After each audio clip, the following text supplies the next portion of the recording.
Hi friends, हा आजचा video आहे नवरात्रीमधला. इथे देवीचे दर्शन घेण्यासाठी मी आणि माझा मुलगा देवीच्या दर्शनासाठी आलो होतो आणि इथे मंदिराच्या समोर खूप सुंदर खेळ खेळला जात होता. तो म्हणजे आपला मराठी संस्कृतीतला एक सामाजिक सण भोंडला. हा सण अश्विन महिन्यात हस्त नक्षत्राला सुरू होतो. नवरात्रीमध्ये विशेष उत्साहाने हा सण साजरा केला जातो.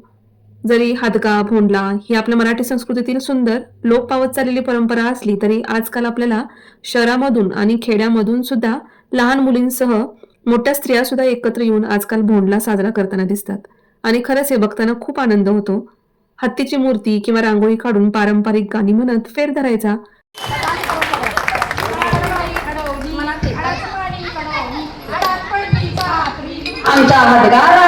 एकमेकाच्या डब्यातला खाऊ ओळखायचा, ती खिरापत ओळखायची, सर्वांच्या मध्ये वाटून खायची. तर हत्तीचीच पूजा इथे का केली जाते? तर हत्ती म्हणजे मेघ, हत्ती म्हणजे समृद्धीचे प्रतीक. पूर्वी शेतकरी हस्त नक्षत्रात हत्ती बुडेल इतका पाऊस पडावा अशी देवाकडे निसर्गाकडे प्रार्थना करत, म्हणून हत्तीची पूजा केली जाते. खरंच निसर्गाला आणि शेतीला शुभेच्छा देण्याची ही एक सुंदर परंपरा आहे.